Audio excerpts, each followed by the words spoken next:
Senator Brown. I too rise to associate myself with the remarks of my Tasmanian Labor Senate colleagues, Senator Urquhart and Billick, and to demand the decision of the Independent Defence Honours and Awards Appeals Tribunal be upheld so that Teddy Sheean can finally be recognised for his brave and gallant service with the awarding of the Victorian Cross. Given the Prime Minister has steadfastly refused to provide any real insight at all into his decision to unilaterally quash the findings of the tribunal, it is essential that the authority of this place is respected and documents pertaining to that decision are tabled for every Australian to see. I don't need to retell the incredible story of bravery and courage that underpins the legacy of ordinary seaman Teddy Sheean. It is a story known so well, particularly to Tasmanians and particularly to Tasmanians on the northwest coast, and so it ought. Our story known so well that it has spurred so many supporters to fight so long to see that Teddy is given the respect and recognition he deserves.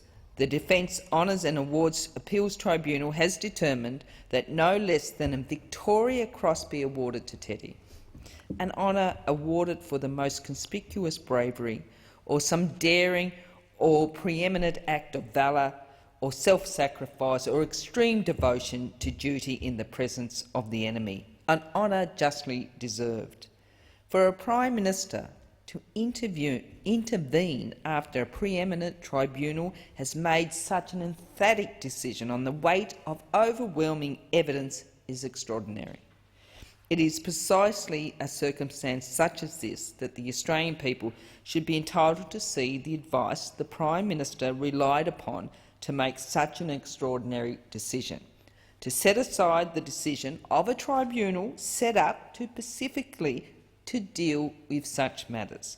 Now, quite extraordinarily, the member for Braddon, Mr Gavin Pearce, stood up in the other place and said, and I quote, "In my opinion, the Prime Minister has taken the right decision." End quote.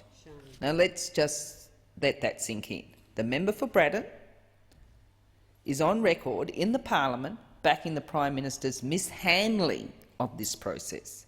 It is a mishandling that effectively amounts to a bizarre intervention to overrule the findings, recommendations and decisions of a Defence Honours and Awards Appeal Tribunal. Simply extraordinary. And for what? We have not been given a reason as to why the Prime Minister would seek to intervene to overturn the decision of an expert tribunal specifically tasked with considering the merits or otherwise of awarding of a military honour. Its decision should be upheld and respected, not cast aside without explanation. Teddy Sheean, his family and supporters deserve so much better. Tasmanians deserve better. Indeed, all of our serving military personnel and our veterans deserve better. The member for Braddon, though, went further. He went on to say, and I quote, "It's not this place's job to kick around like a football, like a can down the road." End quote. I actually agree with the member for Braddon, Mr Pearce. Couldn't agree more. That's why the decision of the independent umpire should be respected. The only person kicking this matter around like a football is the person who refuses to respect the decision of the umpire, which has called time on this matter, and that person is the Prime Minister. A Prime Minister who refuses to provide a proper explanation for doing so, and his actions are backed 100% by the member for Braddon, Mr Gavin Pearce.